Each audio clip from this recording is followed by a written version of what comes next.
చిన్నప్పుడు చేపట్టుకుని నేను ఉన్నానని ధైర్యం ఇచ్చారు. ఇప్పుడు అదే కూతురు కష్టమని వస్తే అవమానంగా చూస్తున్నారు. మెరుపు కలలు మెరుపు కలలు. ఏంటి అత్త కోడళ్ళు ఏదో సీరియస్గా డిస్కస్ చేసుకుంటున్నారు? మాకు చెప్తే మేము వింటాంగా. మా మాటల్లో మీరు విని సంతోషించే అంత గొప్ప మాటలు ఏముంటాయమ్మా? బాను 2 రోజుల నుంచి పచ్చి మంచినీళ్లు కూడా ముట్టుకోలేదు. దాని గురించే మాట్లాడుకుంటున్నాము.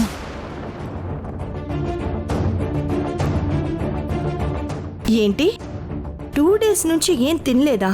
అవునమ్మా. సమ్యు పెళ్లి విషయం గురించి ఆలోచిస్తూ తనంతానే మర్చిపోయి ఎప్పుడు చూసినా అలా ఆలోచనలో గడుపుతుంది.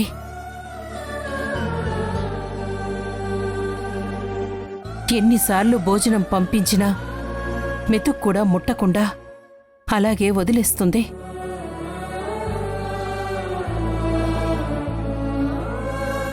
సంయుక్త, నువ్వైనా వెళ్ళి బ్రతిమాలి తినిపించొచ్చు కదా. సమస్య నా వల్లే అయినప్పుడు నా మాట ఎందుకు వింటుంది మేడం? కానీ అమ్మని అలా చూస్తుంటే నాకు ప్రాణం పోతున్నట్టుగా ఉంది.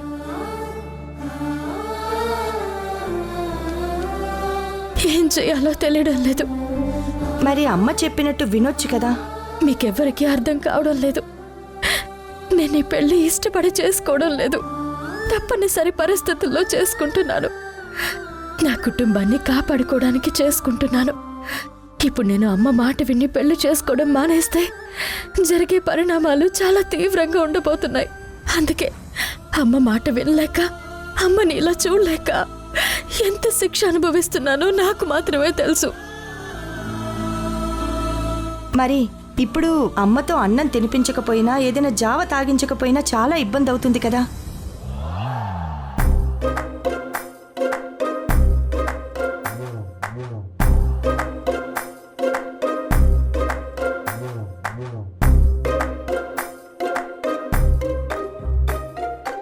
అమ్మా, అయితే నేను మేడంని జావా తాగేలా నేను చేస్తాను. నువ్వా? ఎలా చేస్తావమ్మా? నా దగ్గర ఒక ప్లాన్ ఉంది.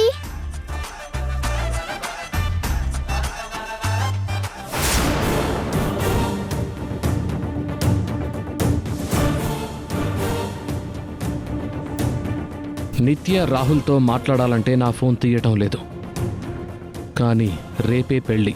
వీళ్ళిప్పుడే నన్ను పట్టించుకోవటం లేదంటే రేపు పెళ్ళైతే అసలు నన్ను చూడను కూడా చూడరు. వీళ్ళ దగ్గర ఎంత లాక్కున్నా ఈరోజు రేపే, తర్వాత దొరకరు.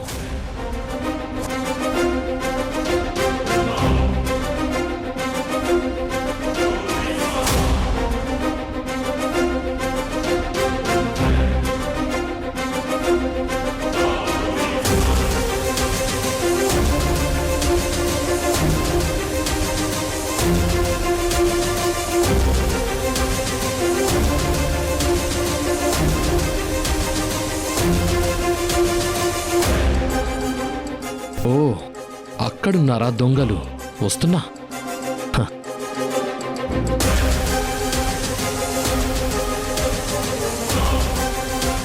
ఈరోజు సాయంత్రం సంగీత్ అయిపోతే మిగిలింది రేపు పెళ్లి.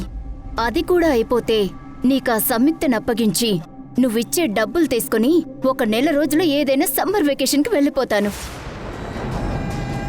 పెళ్ళైన మరుసటి రోజే నేను కనిపించకుండా పోతే వాసు కుటుంబం పడే బాధని చూస్తూ నువ్వు ఎంజాయ్ చేయి. హాయ్.